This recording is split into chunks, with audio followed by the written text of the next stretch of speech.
talked about the global warming scam several times in the past, and those of you who are my subscribers, my clients, you follow me for a while, you probably realize that I have a pretty extensive background in the physical sciences. And so I think that qualifies me to at least have the potential to understand the whole global warming or climate change baloney. In addition to having that background, I don't have a bias. I'm not funded by government entities for research like many of these paid off climate change scientific scam artists. And then finally, of course, being a researcher in the financial markets, I understand the somewhat hidden agendas of parts of the establishment. And of course, some of the more obvious agendas are the financial system. The financial system, of course, wants to back this whole climate change because they stand to benefit. They stand to make a lot of money. Well, how is that? Well, this may ring a bell. Carbon credits. They actually tried to start a market, an exchange that traded carbon credits a few years ago in the U.S. It didn't last. I think they shut it down. You didn't hear much about it at all, if anything. But that's the future. That's what these financial institutions want to create. As a matter of fact, the whole carbon credit scam was really started in the late 90s with Kenneth Lay and all these other scumbag criminals at Enron. And Enron discussed the whole scheme to officials, including Al Gore, Bill Clinton, and many of the other scumbags that are unfortunately or have been in a position to run this country into the ground. So here Yahoo, part of the establishment, wants to report to you that Citigroup is going to invest a large sum of money, $100 billion, in climate change. So let's listen to this propaganda video. Citigroup has announced a $100 billion commitment to fund environmental initiatives over the next 10 years. That's double what they agreed to back in 2007. I guess to be fair, they're not the first ones. We've heard of Goldman Sachs, Bank of America, Apple, who've invested a lot in green energy. But Rick, what do you think? If Citi is now making this move, do you think other companies will follow as well? I've gotten numb to companies saying, oh, we're going to earn some goodwill by doing green this and green that. However, this is not 100 million, it's 100 billion. That's a lot of money. And what that says to me is Citibank thinks there's actually money to be made here. This is just not trying to buy some goodwill. I mean, for a long time, we saw a lot of companies just doing tiny little initiatives, token gestures really to say we're on the side of the environment and so on. I think we're seeing real money go into this because there's money to be made back. I mean, as we're talking about alternative energy, whether it's, electric cars or, solar, wind, whatever, this is not. Rick Newman is an idiot, by the way. He's a pinhead moron. Talked about this pinhead before. Becoming a big part of the economy, and that's what this says to me. One thing Citi could do for the environment and investors is stop burning investors' money. Stop lighting it on fire. Those shares are down more than 80% from the highs. They did that tricky little reverse split thing, and this would actually still be a $5 stock had they not done that 1 for 10 back in the day. They have not recovered the way other companies have.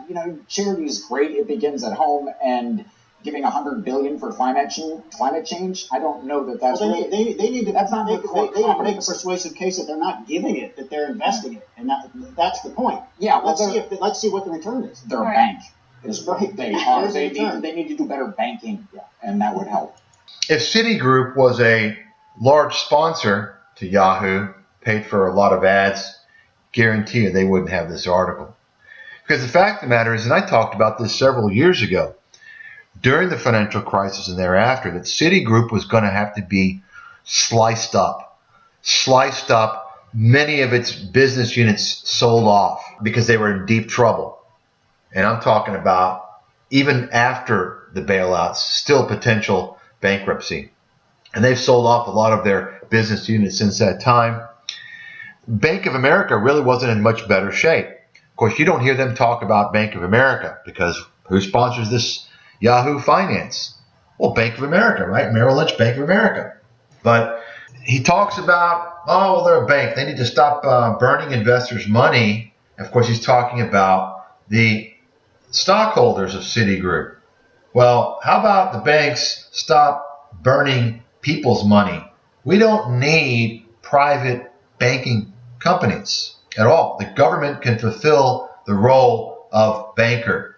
How about talking about getting rid of the entire private banking system, the entire Jewish mafia-controlled banking system? Oh, no, we can't do that because we work for Yahoo, Jewish mafia-run propaganda company, and of course we are Jewish, right?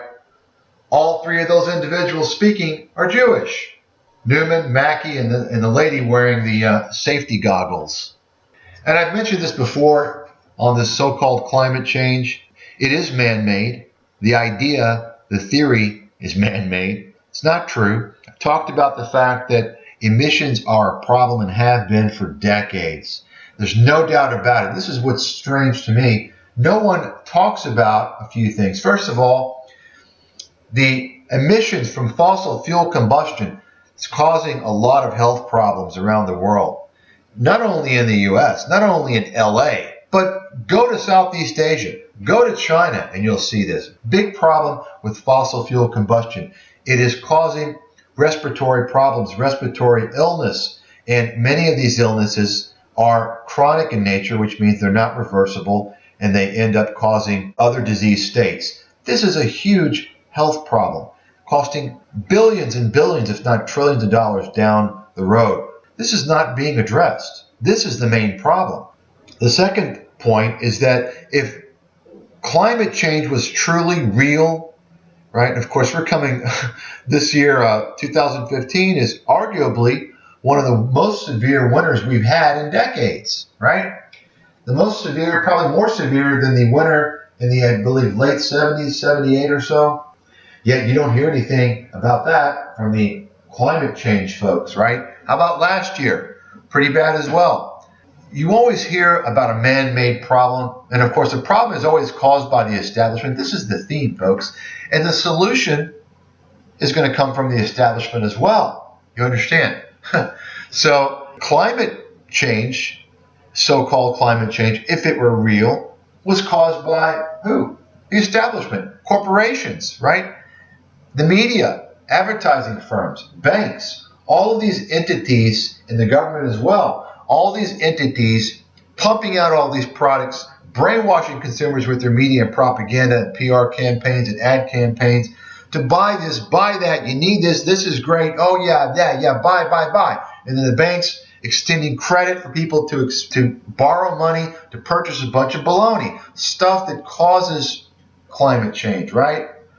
At the very least, it causes emissions, no doubt about it. Problem with toxic emissions in the atmosphere. Think about that for a minute. This is the world we live in. It's based upon corporations pumping out all these products, producing as much as they can, and the media, their partners in the media, the Jewish mafia, brainwashing consumers to buy this, buy that, and then going to the banks, right? Jewish mafia banking system, they'll give you credit, right? Here's a credit card. There you go. This is causing climate change, if there is any, right? That's the problem. Why don't we address that issue? Go around, if you live in a large city, go at nighttime, go downtown. I'm in Dallas, and I'm going to videotape the lights of the buildings. You can't even believe it. All these huge fluorescent lights on all these skyscrapers. Look at the Omni Hotel downtown Dallas. Look at that building. Google a picture at nighttime. Maybe there's something on YouTube. Look at the neon lights all over that hotel, right? All of these buildings at nighttime, they've got all their lights on, right, to make it look nice and, advertise. Oh, look at us, we're here, so forth. That's bullshit. That's climate change, is it not? That is a waste of energy, complete waste of energy. Not to mention all of these billboards, which are also lit up. There's so much waste. So if there is climate change, and there is not, but I say to all these climate change embracers, hey, let's be more frugal. Let's be more efficient on how we spend our energy resources. Let's stop the waste. We don't need to tax people based upon energy usage. Why don't we slap the corporations down, right? Why don't we cause them to stop wasting so many resources? You see, but of course, the establishment doesn't want to do that. And what they'll say is that if you ask them that, they'll say, well, If you do that, you're going to slow economic growth. And then, so the person will say, so what? And then the establishment person will say, well, that will mean we will have a deflation, and that will mean there won't be any jobs. You won't have a job. That's bullshit.